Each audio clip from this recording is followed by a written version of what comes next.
இவனுக்கு என்ன தெரியுமா, சர்ச்சில் இருக்கும் போது நம்ம வேற ஒன்று சொல்லி கொடுக்குறோம், அங்கே போனால் அது அவனுக்கு ஜாலியாக இருக்குது.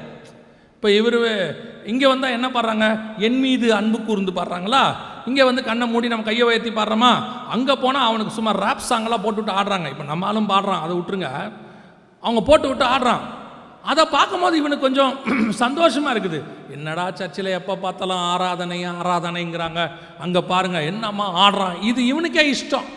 அதனால் இவன் என்ன சொல்கிறான்னா, அங்கே இருக்கிறவங்களாம் அப்படி இருக்காங்க, நான் மட்டும் தனியாக இருக்கிறது கஷ்டமாக இருக்குது. இல்லை தம்பி, நீங்கள் அங்கே இருங்க, நீங்கள் மட்டும் ஒழுங்காக தனியாக உட்காந்து ஜெபம் பண்ணுங்க, முழங்கால் போட்டு ஜெபம் பண்ணுங்க.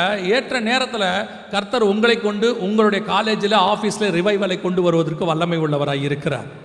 God can do. ஏன்னா உங்ககிட்ட இருக்கக்கூடிய கர்த்தருக்கு அப்படி ஒரு வல்லமை உண்டு, உங்களுக்குள்ள இருக்கிற பரிசுத்த ஆவியானவருக்கு அப்படி ஒரு வல்லமை உண்டு.